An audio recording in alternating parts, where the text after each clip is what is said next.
नमस्कार दोस्तों, career plus plus family में आपका बहुत बहुत स्वागत है और मैं हूं आपका दोस्त भारत भूषण। तो दोस्तों, आशा करता हूं आप अपनी तैयारी के एक्सट्रीम पोजीशन पे होंगे। आज मैं फिर से एक बार आपके सामने उपस्थित हुआ हूं मिशन CGL 24 लेकर के, जिसमें कि मैं TCS के द्वारा पूछे गए सभी मोस्ट इंपॉर्टेंट टॉपिक्स, सभी मोस्ट इंपॉर्टेंट क्वेश्चंस और सभी मोस्ट रिपीटेड क्वेश्चंस को लेकर के आया हूं। जैसा आप जानते हो कि CHSL 2024 में TCS ने कई सालों के बाद कोऑर्डिनेट को लॉन्च किया है और जिसके कारण मेरे मैक्सिमम बच्चों को काफ़ी परेशानी हुई है। इसलिए ऐसा नहीं कि मैं इसे क्लास में नहीं देता हूं, जो ऑफलाइन क्लासेस में है मैं इसे कभी बंद ही नहीं किया हूं। हमेशा से कोऑर्डिनेट ज्योमेट्री को मैं पढ़ाया हूं, लेकिन मेरे ऑनलाइन बच्चों के लिए ये काफ़ी परेशानी का सबब बन गया। इसलिए मैं कोऑर्डिनेट को पूरा डिटेल से देने वाला हूं और उसी सीरीज में मैं आज शुरू करने वाला हूं लाइन के बारे में टोटल डिटेल थ्योरी। ऐसे बता दूं, इससे पहले मैं CHSL 2024 में पूछे गए सभी क्वेश्चंस को करा चुका हूं। अगर आपने उसे नहीं देखा है तो आप उसे ज़रूर देख लें, मैं डिस्क्रिप्शन में उसका लिंक ऐड कर दूंगा। तो चलिए ध्यान दीजिए, आज मैं आपको लाइन के बारे में बता देता हूं। तो जान लीजिए, लाइन की बहुत तरह के फॉर्म है, ठीक है। सबसे पहला जो फेमस फॉर्म है y बराबर mx प्लस। ये जो m है ये स्लोप कहलाता है। क्या कहलाता है बेटा? स्लोप। और जो ये c है ये y इंटरसेप्ट, ठीक है। मतलब y अक्ष को कहां काटा, y अक्ष को कहां काटा, ठीक है। कॉन्सेप्ट क्लियर है? लेकिन आप सोचो, अगर c नहीं दे तो क्या बन जाएगा? y बराबर mx, ठीक है। y बराबर क्या बन जाएगा बेटा? mx। अगर एक पॉइंट दे दे, ठीक है, तो ये बन जाएगा लाइन y माइनस y1 बराबर m into x minus x1, जहां पर कि x1 और y1 एक पॉइंट है जहां से कि ये लाइन गुजर रहा है, ठीक है। अगर आपसे पूछ दे कि दो पॉइंट दिया है जिसका नाम है x1 y1 और x2 y2, तो लाइन का इक्वेशन क्या होगा? तो सबसे पहले आप क्या करो, स्लोप निकालो। स्लोप m बराबर टेन थीटा होता है और टेन थीटा बराबर होता है लंब बटे आधार। तो मतलब y2 माइनस y1 बटे x2 माइनस x1, ठीक है। तो यहां से आप सेम लाइन को लिख सकते हैं y माइनस y1 बराबर m into x minus x1, जहां पर कि m आपका पिछला वाला डेटा है। इस डेटा को क्या करना बेटा? पुट कर लेना। कॉन्सेप्ट क्लियर है? तो ये तीन फॉर्म हो गए। एक फॉर्म हुआ जब y इंटरसेप्ट और स्लोप दे दे, दूसरा फॉर्म हुआ जब स्लोप दे दे और कोई एक पॉइंट दे दे x1 y1, और तीसरा फॉर्म हुआ जब लाइन दो बिंदु से गुजरे तो क्या होगा, ठीक है। अब सुनिएगा, x अक्ष के पैरेलल लाइन, x अक्ष के जो पैरेलल लाइन होगा, तो आप बताइए ये किस लाइन को काटेगा? ये y अक्ष को काटेगा। किसको काटेगा बेटा? y अक्ष को। तो x अक्ष का जो पैरेलल लाइन होगा इसका इक्वेशन होता है y बराबर, अरे सर, जो x अक्ष का पैरेलल लाइन होगा वो x अक्ष को तो नहीं काटेगा ना, वो y अक्ष को काटेगा। कहां पर भैया? y अक्ष को। मान लो ये y अक्ष को 4 पे काट रहा है, तो इसका मान होगा y बराबर, मान लो ये लाइन y अक्ष को -2 पे काट रहा है, इसका इक्वेशन होगा y बराबर -2। मान लो ये जो लाइन है ये y अक्ष को -3 पे काट रहा है, तो इसका इक्वेशन होगा y इक्वल टू -3। उसी प्रकार y अक्ष के पैरेलल लाइन जो होगा, y अक्ष के जो पैरेलल लाइन होगा, इसका जो इक्वेशन होगा वो x इक्वल टू k होगा। x इक्वल टू क्या होगा? k होगा, क्योंकि जो लाइन y अक्ष के पैरेलल होगा वो x अक्ष को काटेगा। इसको काटेगा बेटा? x अक्ष को। तो x इक्वल टू k। मान लीजिए ये जो लाइन है वो x अक्ष को 5 पे काट रहा है, एक्स एक्स को कहाँ काट रहा है बाबू? 5 पे। इसका इक्वेशन हो जाएगा x इक्वल टू 5। ये जो इक्वेशन है वो एक्स एक्स को 7 पे काट रहा है, तो x इक्वल टू 7 हो जाएगा। ये जो y एक्स के पैरेलल लाइन है ये x एक्स को -10 पे काट रहा है, इसका इक्वेशन हो जाएगा x इक्वल टू -10। अरे कॉन्सेप्ट क्लियर है कि नहीं? तो अब आप क्वेश्चन को देखिएगा, जो x अक्ष के समांतर हो और x अक्ष के ऊपर 6 यूनिट, जो x अक्ष के समांतर होगा बेटा वो y अक्ष को काटेगा। तो जो भी इसका इक्वेशन होगा y इक्वल टू k होगा। तो गया, ये भी गया और यहां x दे दिया, ये भी गया। ये आंसर सही है। कॉन्सेप्ट क्लियर है कि नहीं? अरे क्लियर है? कुछ नहीं पढ़िए, x अक्ष के पैरेलल है तो y अक्ष को काटेगा, तो y इक्वल टू k होगा। y इक्वल टू k सिर्फ d में है और कहीं नहीं है। Concept clear? नेक्स्ट, y अक्ष के जो पैरेलल होगा, y अक्ष के जो पैरेलल होगा वो x अक्ष को काटेगा, तो x इक्वल टू k होगा। x इक्वल टू k होगा। तो देखो कौन है x इक्वल टू k? यहाँ पर ये खत्म, x और y दोनों टर्म दे दिया है, x और y दोनों टर्म दे दिया है, ऑप्शन ए होगा। कॉन्सेप्ट क्लियर है आप लोग का? एकदम क्लियर है? Very good. चलिए नेक्स्ट। अब देखिए आपका ढाल दे दिया, स्लोप दे दिया और एक पॉइंट दे दिया, तो इसको आप पैसे भी बना सकते हैं कि लाइन का स्लोप है 5 और वो -4 1 से गुजर रहा है, तो y बराबर mx, स्लोप 5 है, y बराबर mx, स्लोप 5 है, y बराबर mx, स्लोप 5 नहीं है, y बराबर mx, स्लोप 5 नहीं है, a या b होगा। तो कौन है जो कि -4 1 से गुजर रहा है? तो x के जगह -4, y के जगह 1 रखता हूं, तो -20 + 21 बराबर 1, राइट हैंड साइड 1 है, लेफ्ट हैंड साइड भी 1 है, तो ये सही हो। तो ये तो हो गया बाय ऑप्शन। अगर नियम से बनाना है तो होता है y माइनस y1 बराबर m into x minus x1। तो y1 का मान है 1 और x1 का मान है -4, m के जगह पे 5, तो y माइनस 1 बराबर 5x प्लस 20 है ना। तो क्या बन गया? y बराबर 5x प्लस 21। आप अगर ऑप्शन से नहीं आप उसको एलिमिनेट कर पा रहे हैं तो आप उसे बना लें, इसलिए मैं दोनों मेथड बहुत ही ईमानदारी से बता रहा हूं। चलिए नेक्स्ट क्वेश्चन, जो इन दोनों से गुजरता है, तो जो दोनों को सेटिस्फाई कर देगा। मैं आपको बताया था कि अगर कोई बिंदु किसी लाइन पे अवेलेबल है या कोई लाइन किसी बिंदु से गुजर रहा है, इसका मतलब वो बिंदु उस लाइन को सेटिस्फाई करेगा। देखिए 0 - 3 अगर रखते हैं तो सेटिस्फाई कर रहा है, -5 + 2 रखते हैं तो भी सेटिस्फाई कर रहा है, तो ऑप्शन ए होगा। ठीक है। अगर नहीं हो पा रहा है तो अब आप क्या करें? इसका स्लोप निकालें। तो स्लोप m बराबर y2 माइनस y1 5 हो गया बटे x2 माइनस x1 -5 बराबर -5। अब आप क्या करें? क्योंकि पॉइंट दे दिया तो y माइनस y1 बराबर m into x minus x1। अब आप इस पॉइंट को भी रख सकते हैं या इस पॉइंट को भी रख सकते हैं, किसी को भी रख लीजिए, आंसर सेम आएगा। तो y1 की जगह -3, m के जगह -1 और x1 के जगह, तो y प्लस 3 बराबर -1 क्या बन गया? x plus y plus 3 equal to क्या? इसलिए मैं आपको दोनों मेथड बता दे रहा हूं ताकि आप घर पे इसे अच्छी तरीके से प्रैक्टिस भी कर लें। कॉन्सेप्ट क्लियर है आप लोग का? चलिए नेक्स्ट लिखता है PQR के 3 शीर्ष दिए हैं, तो माध्यिका PM की लंबाई, तो सुनिएगा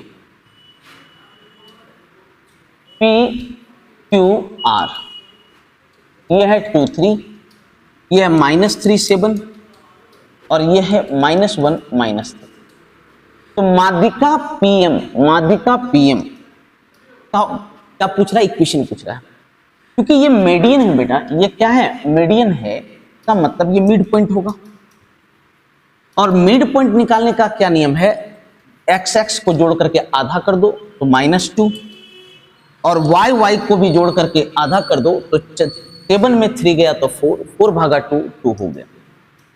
तो पीएम का इक्वेशन पूछ रहा है, तो जो रेखा इसको और इसको दोनों को सेटिस्फाई करेगा वो पीएम का इक्वेशन होगा। क्लियर है कि नहीं? देखिए कौन सेटिस्फाई कर रहा है, x के जगह -2, y के जगह 2, 4 दूनी 8, 2 10, -10 + 10, सही हो गया, ये तो सेटिस्फाई कर रहा है।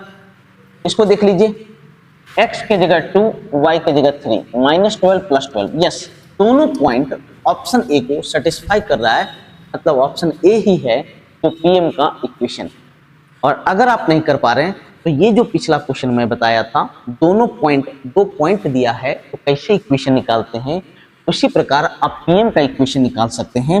एक पॉइंट और दूसरा पॉइंट दोनों दे दिया तो आप इसके थ्रू इस लाइन का इक्वेशन बहुत ही आसानी से निकाल सकते हैं। कॉन्सेप्ट क्लियर है कि नहीं? नेक्स्ट,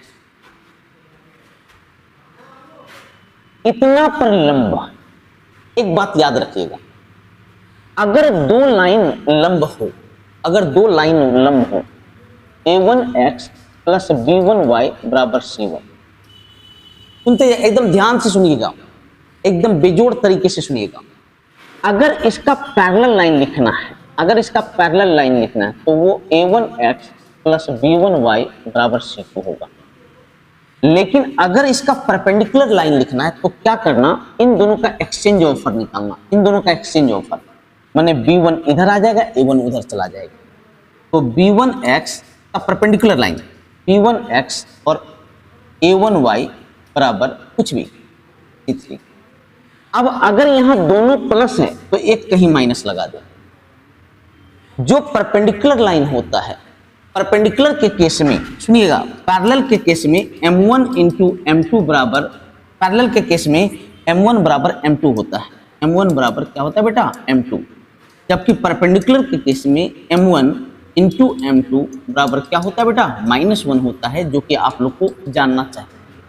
कुछ मत करना, कहीं कुछ मत करना, मैं यहां से बहुत अच्छे तरीके से बताता हूं, गौर से सुनिएगा, गौर से सुनिएगा। सुनिए, इसके पैरेलल बोला है, इसके पैरेलल बोला है, तो ये सेम होगा, same to same, 2x - 5y, 2x - 5y, 2x - 5y, ये नहीं है, खत्म, 2x - 5y यहां भी है। अगर पैरेलल बोले तो x और y का कोएफिशिएंट दोनों सेम होता है, तो 2x - 5y सेम है, सेम है, सेम है। ये इसलिए नहीं होगा क्योंकि ये ओरिजिन से गुजर रहा है। ओरिजिन से कैसे गुजर रहा है सर? क्योंकि ये पॉइंट, इसमें कोई कांस्टेंट टर्म नहीं है, और अगर कोई कांस्टेंट टर्म नहीं है तो मतलब वो बिंदु ओरिजिन से गुजर रहा है। इस बात को याद रखना, ठीक है? नहीं तो छोड़िए, इसके पैरेलल बोला मतलब 2x - 5y होना चाहिए, इसमें भी है, इसमें भी है, इसमें भी है। अब कौन है जो 5 3 से गुजर रहा है, 5 3 से, तो सेटिस्फाई करा लो, x के जगह 5, y की जगह 3 रख लो, तो कितना हो गया, 5 दूनी का 10, 5 तिया का 15, तो हो गया, ये वाला बन जाएगा 10 - 15 - 7, ये गलत हो गया। इसे रख के देखो, ये 5, ये 3, 5 दूनी 10, 10 5 15 - 15 0, यस, ये सेटिस्फाई कर रहा है, इसलिए ऑप्शन क्या हो जाएगा बेटा, बी हो जाएगा। फिर से समझ लीजिए, अगर पैरेलल लाइन बोले तो x और y वाला जो टर्म है एकदम सेम टू सेम होना चाहिए। ऐसा इसलिए मेरे भाई, क्योंकि पैरेलल लाइन तब होता है जब दोनों का कोएफिशिएंट सेम हो, पैरेलल लाइन तब होता है जब दोनों का स्लोप सेम हो। तो अगर पैरेलल लाइन बोला तो इसका x और y वाला सेम होना चाहिए, option B, option D, option A में सेम है। अब वो लाइन किससे गुजर रहा है, 5 3 से, तो सिर्फ ऑप्शन बी है जो 5 3 को क्या कर रहा है बेटा, सेटिस्फाई कर रहा है, इसलिए ऑप्शन बी करेक्ट है। सुनिएगा इधर, अब इसे देखिए, इसके परपेंडिकुलर, इसके लंब, इसके लंब, तो याद रखिएगा इसका जो लंब होगा, इसका जो लंब होगा, अगर पैरेलल बोलता तो सेम टू सेम लिखा था, लेकिन लंब अगर बोल रहा है तो x और y का कोएफिशिएंट चेंज करेगा, और यहां दोनों प्लस है इसलिए एक कोई माइनस हो जाएगा। क्या लिखाएगा, 4x और 3y, या तो यहां माइनस लगेगा या तो यहां माइनस लगेगा, क्योंकि दोनों प्लस है इसलिए यहां एक जगह माइनस होना चाहिए, और x के साथ 4 और y के जगह साथ 3, ये गलत हो गया। सेम टू सेम लिखा है मतलब पैरेलल होगा, सेम टू सेम लिखा है मतलब पैरेलल है। अब ये दोनों में कोई सही, देखिए यहां देखिएगा, x के साथ 4 आएगा तो x के साथ यहाँ 3 आ गया, इसलिए ये भी गलत हो गया। तो x के साथ 4, y के साथ 3, x के साथ 4, y के साथ 3, और दोनों प्लस है, और यहाँ पर देखिए एक जगह क्या है बेटा, माइनस है, इसलिए ऑप्शन डी बिल्कुल करेक्ट। फिर से सुन लीजिए, मैं एकदम डिटेल वे में बता देता हूँ, मैं डिटेल वे में बताता हूँ। जैसे 5x + 6y = 10, इसका जो पैरेलल लाइन होगा और इसका जो परपेंडिकुलर लाइन होगा, इसका पैरेलल लाइन में ये टर्म सेम होगा। 5x + 6y = 20 हो सकता है, 5x + 6y = 30 हो सकता है, 5x + 6y = 6 हो सकता है, कुछ भी हो सकता है, लेकिन ये टर्म और ये टर्म दोनों सेम होगा। लेकिन परपेंडिकुलर के केस में ये कोएफिशिएंट चेंज कर जाता है, तो x के साथ 6, y के साथ 5, 6x 5y। अब सुनिए, दोनों प्लस है, कोई एक यहाँ माइनस होगा, ये माइनस हो गया बराबर 20, 6x - 5y = 30। ऐसे भी हो सकता है 6x + 5y, यहाँ भी माइनस लग सकता है, = 40। ठीक है, तो सीधा जान लीजिए, जब परपेंडिकुलर का केस होता है तो x और y का कोएफिशिएंट आपस में एक्सचेंज हो जाता है। अगर यहाँ दोनों प्लस है तो इसमें एक कोई भी माइनस बन जाता है। कॉन्सेप्ट क्लियर है? एकदम क्लियर है, वेरी गुड। अब सुनिए, रेखा का समीकरण क्या होगा, जो y अक्ष को -3/4 पर काटता है और x अक्ष के साथ 45 डिग्री का कोण बनाता है। सर स्लोप क्या है? स्लोप है x अक्ष के साथ लाइन के द्वारा बनाया गया कोण का tan थीटा। तो x अक्ष के साथ कितना डिग्री का कोण बना रहा है? 45 डिग्री का, तो m बराबर होगा tan 45 = 1। अब देखो y अक्ष को कहां पे काट रहे हैं बेटा? -3/4 पे, -3/4 पे, तो y इंटरसेप्ट दिया हुआ है, और अगर y इंटरसेप्ट दिया रहे तो फॉर्मूला होता है y = mx + m की जगह है 1 और c की जगह है -3/4। तो क्लियर है? 4 से मल्टीप्लाई कर लें तो 4y = 4x - 3, यही ऑप्शन होगा। 4y तो 4x - 4y, तो देखिए कौन सा मैच कर रहा है, कौन सा मैच कर रहा है?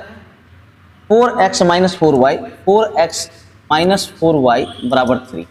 ये ऑप्शन बी बिल्कुल करेक्ट है, ऑप्शन बी बिल्कुल करेक्ट है। कॉन्सेप्ट क्लियर है? अब लिख रहा है a के किस मान के लिए ये दोनों रेखा एक दूसरे पर लंब हो।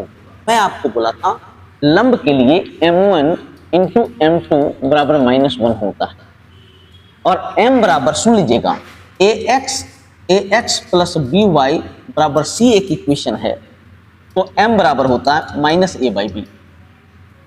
m बराबर क्या होता है बेटा? -a/b। तो -a/b -a + 1/k, और इसका होगा -5/-2, -5/-2 = -1। देखिए कितना हो गया? 5k + 5 = 2k।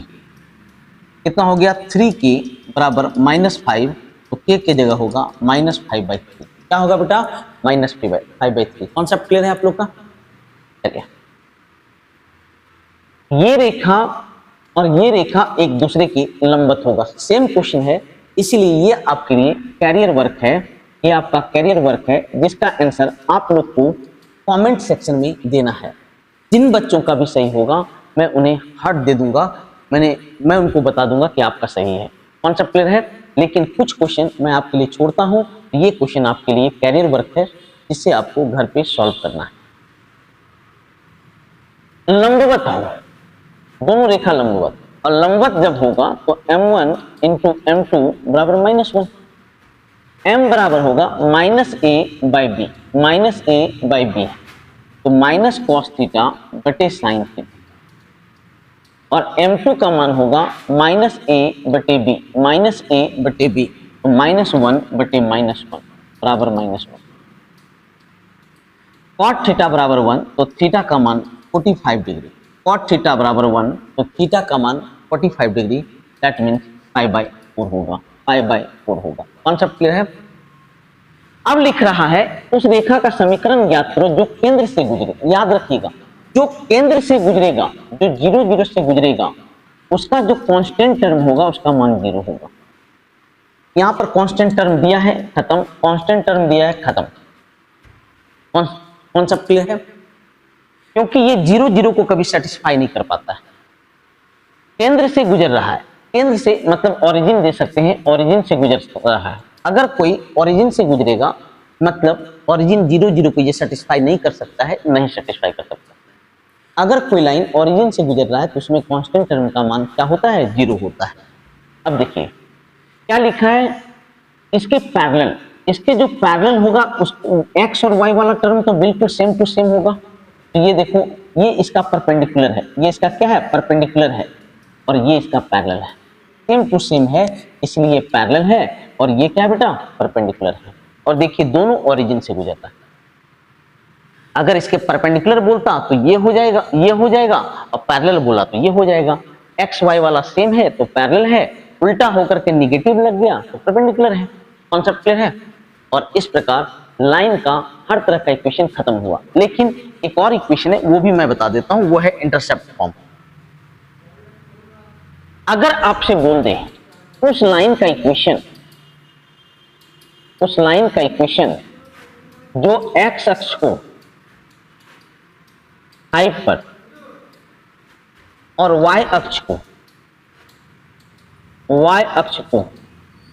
3 पर काटे, तो इसे हम कहते हैं इंटरसेप्ट फॉर्म। x को a पे काटे और y को b पर काटे इक्वल टू 1। तो x अक्ष को 5 पे काट रहा है, y अक्ष को 3 पे काट रहा है। खत्म हो गया सवाल। 15 से मल्टीप्लाई कीजिए तो 3x प्लस 5y बराबर, और यही हमारा क्या होगा? और इस प्रकार आपका लाइन से जुड़ा हुआ हर थ्योरी खत्म हुआ। बस आशा करता हूं कि आप लोग को बहुत अधिक फायदा मिल रहा होगा, इस चैनल से बहुत अधिक फायदा मिल रहा होगा आपको। यहाँ से आपको किसी भी प्रकार का तैयारी में किसी भी प्रकार का आपको रुकावट नहीं मिल रहा होगा। अगर आपको लग रहा हो कि बेहतरीन है तो आप अपने मैक्सिमम दोस्तों के बीच इसे शेयर करें। ये फैमिली आपकी है, ये चैनल आपका है, तो इसे आगे बढ़ाने का काम भी आपका है। मेरा काम है आपको आपकी मंजिल तक पहुंचाना, उसी प्रकार आपका काम है इस चैनल को इसके मंजिल तक पहुंचाना।